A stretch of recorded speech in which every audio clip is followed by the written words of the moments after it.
अब इस बात को क्या ही छुपाना, ना तो राजस्थान की करंट फॉर्म ना पंजाब की करंट फॉर्म को देख के उम्मीद ये थी कि अब राजस्थान पंजाब को एक गेम हरा देगी। भले ही यशस्वी जायसवाल और संजू सैमसन ने पावर प्ले के बाद 53 रन लगा दिए थे, मगर 10 ओवर के बाद भी आपकी टीम का स्कोर 85 का ही था। जब संजू सैमसन और यशस्वी जायसवाल ने अपनी इनिंग्स खत्म करी तो उनकी स्ट्राइक रेट 150 की भी नहीं थी। स्टार्ट ऐसा नहीं है कि बुरा था, अच्छा स्टार्ट था, पर इतना कन्विंसिंग भी नहीं था कि अब पंजाब के बैटर्स को देख के आप ये कहो कि राजस्थान इस गेम को डोमिनेट कर रही है। पर हर बार मैटर ये नहीं करता कि आपको बोर्ड पे पहले बैटिंग करते हुए इतने रन लगाने हैं कि आप पहली इनिंग के बाद ही सामने वाली टीम से घुटने टिकवा दो। रन इतने काफी होने चाहिए कि आपके बॉलर्स के पास फाइट करने के लिए एक टोटल जरूर हो, और यशस्वी जायसवाल ने इस बार ये इंश्योर किया कि वो पावर प्ले में ही आउट ना हो। मिडिल ओवर्स तक बैटिंग करी, पंजाब के सभी बॉलर्स को डोमिनेट किया, अपने 70 रन करे, अपने लिए कॉन्फिडेंस जनरेट किया, और आने वाले जो बैटर्स थे, रियान पराग हो, हेटमायर हो, ध्रुव जुरैल हो, उनको उस टेंशन में नहीं डाला कि अब वो उस फेज में बैटिंग करने आए हैं जहां उनको इनिंग्स भी बिल्ड करनी है, फिर फिनिश भी करना है। वो उस फेज में खेलने आए जहां पर अब उनको सिर्फ इनिंग्स फिनिश करनी थी और अपने टीम के लिए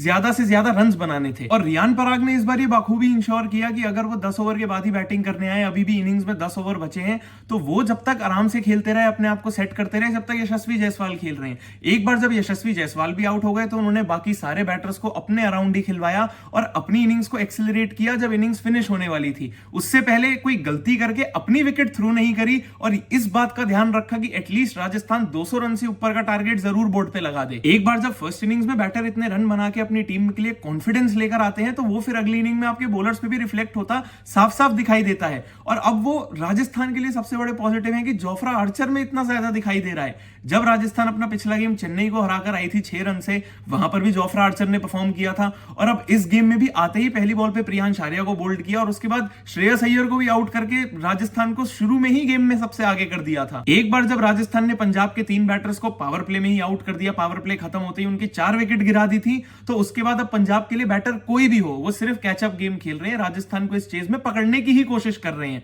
और जरूर पंजाब के लिए ऐसा एक फेज तो आना ही था, क्योंकि आपके पास बैटिंग इतनी डीप है, इतने अच्छे बैटर्स हैं, फिनिशर्स हैं, जो एक फेज में आपको ऐसा बिलीव कराएंगे कि ये टारगेट चेज जरूर हो सकता है। और वो उम्मीद उनके लिए निहाल वधेरा और ग्लेन मैक्सवेल ने जगाई। पर उस फेज में भी राजस्थान ने कुछ कैचेस छोड़ी, मिस्ड अपॉर्चुनिटीज थी, जिसकी वजह से राजस्थान ये गेम और भी पहले खत्म कर सकती थी। नहीं, दूसरी तरफ पंजाब को एटलीस्ट ये पॉजिटिव लेना चाहिए कि ग्लेन मैक्सवेल पे भी आप इस सीजन डिपेंड कर सकते हैं। तीसरे गेम में ही सही, ग्लेन मैक्सवेल के बैट से रन जरूर आए, उन्होंने अपने वो अनऑर्थोडॉक्स शॉट्स मार के दिखाए और ये प्रूव किया कि अभी भी आप उनको किसी भी पोजीशन पे खिला लो, ग्लेन मैक्सवेल अभी भी इस टीम में कंट्रीब्यूट कर सकते हैं। निहाल वधेरा को आपने दूसरे गेम में डेब्यू करवाया था, तब भी उन्होंने 25 बॉल में 43 रन करे थे। इस गेम में खिलाया तब भी उन्होंने 50 कर दिए। तो ये एक ऐसे पॉजिटिव्स हैं पंजाब के लिए जो वो जरूर आगे कैरी फॉरवर्ड करेंगे। और पंजाब के लिए इतनी कोई टेंशन नहीं है, 3 गेम्स में आप अपना पहला गेम हारे हैं, 2 गेम्स आप ऑलरेडी जीत चुके हैं। इस गेम में भी आपके कप्तान श्रेयस अय्यर ने आके 2 ऐसे शॉट्स मारे थे जोफ्रा आर्चर के अगेंस्ट, जो बड़े से बड़े बैटर्स आते ही आज की डेट में भी नहीं मार पाते।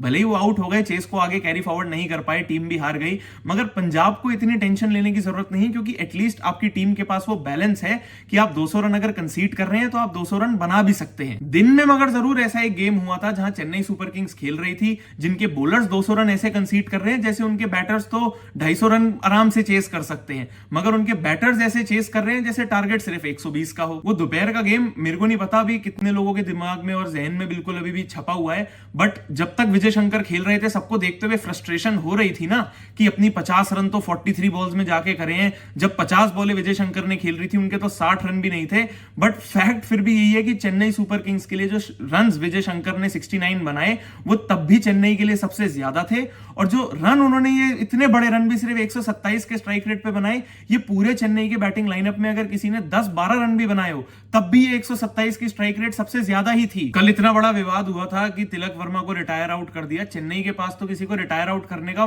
मौका भी नहीं था, क्योंकि कोई बैटर अगर 20-25 बॉल खेल रहा है तब भी उनके लिए पॉजिटिव है। चेस करते हुए ना कोई इंटेंट है, ना कोई जील है, ना कोई एंटरटेनमेंट है। ऐसा लग ही नहीं रहा है कि आपके बैटर्स आए थे तो वो रन बनाने आए थे। सब लोग बस ऐसे बैटिंग करने आए हैं जैसे कोई पार्क में क्रिकेट खेल रहे हो और एक अकेडमी का मैच चल रहा हो, जहां पर एक तरफ दिल्ली के प्रोफेशनल प्लेयर्स हैं, वहीं दूसरी तरफ नौसिखिए चेन्नई के नए खिलाड़ी हैं। पर्सनली मेरे को कोई MS धोनी के आज भी IPL खेलने से इतनी बड़ी प्रॉब्लम नहीं है, बट अगर आप एक टीम के प्लेइंग 11 के पार्ट हैं, आप टीम के एक रिकॉग्नाइज्ड फिनिशर हैं जो नंबर 7 पे बैटिंग करने आ रहे हैं, जब टीम को 56 बॉलों में 110 रन चाहिए, तो आज की डेट में ऐसी और कौन सी टीम है जिसके लिए जो प्लेयर 7 नंबर पे बैटिंग करने आ रहे हैं वो 56 बॉलों में 110 रन बनाने के लिए इंटेंट नहीं दिखाएंगे या अपने आप को वो चेस करने के लिए बैक नहीं करेंगे। मगर एमएस धोनी ने अपनी पहली बाउंड्री तो तब तक नहीं मारी थी जब तक सिर्फ 15 बॉलें नहीं बची थी और टीम को तब भी 60 रन से ज्यादा चाहिए थे। वैसे इस आईपीएल को आपने इतना प्रोफेशनल बना दिया है कि सभी प्लेयर्स को प्रोफेशनली खेल के अपने आप को प्रूव करना है,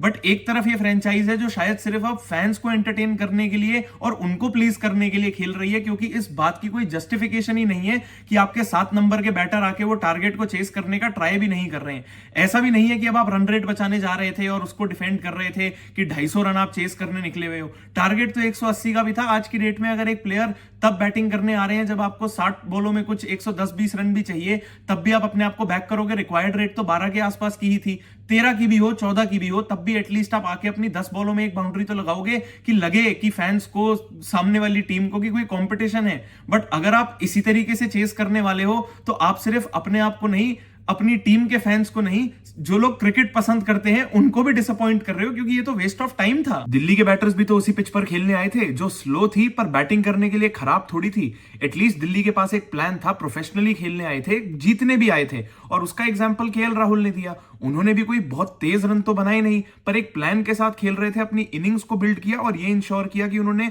इतनी लंबी इनिंग्स में भी सीएसके के हर बॉलर को डोमिनेट जरूर किया। देखा जाए तो दिल्ली तो गेम शुरू होने से पहले ही बैकफुट पे थी, क्योंकि आपके ओपनर फैफ डू प्लेसी तो खेल ही नहीं रहे थे। मजा वैसे बहुत आता अगर फैफ डू प्लेसी चेन्नई के अगेंस्ट खेलते और रन बना देते, बट अब अगर वो नहीं खेल रहे थे तो अब गेम शुरू होने के बाद जेक फ्रेजर मैकगर्क भी 0 पे ही आउट हो गए। मगर केएल राहुल ने ये बोला कि मैं शुरू से ओपनिंग करने में इंटरेस्टेड था, मैनेजमेंट ने मुझे कहा था कि हम आपको 4 नंबर पे खिलाना चाहते हैं। एक उनको बाय चांस अगर ओपन करते हुए मौका मिला तो उन्होंने अपने रन कर दिए और दिखाया कि वो एक्चुअली किसी भी पोजीशन पे खेल के रन बना सकते हैं। क्योंकि जब पिछले गेम्स में वो 4 नंबर पे बैटिंग कर रहे थे तब भी उन्होंने एसआरएच के अगेंस्ट मोहम्मद शामी को आके 4-6-4 मारा, उसके बाद भले ही आउट हो गए, बट एटलीस्ट इंटेंट तो दिखाई। और आजकल की क्रिकेट में यही चीज बहुत होती है कि आप जिस भी पोजीशन पे खेल रहे हैं उसके अकॉर्डिंग बैटिंग करो, और कोई भी पोजीशन हो, इंटेंट तो सबसे बेसिक चीज है जो एक बैटर को दिखानी ही है, क्योंकि आपके अलावा इतने सारे प्लेयर्स हैं जो रन बनाने के लिए डगआउट में अपना इंतजार कर रहे होते हैं। अगर केएल राहुल ने इनिंग्स बिल्ड करी, स्लो खेले, जैसे भी खेले, बड़े रन करे, तो वो ये जानते थे कि इस पिच के हिसाब से इतने रन बहुत होंगे।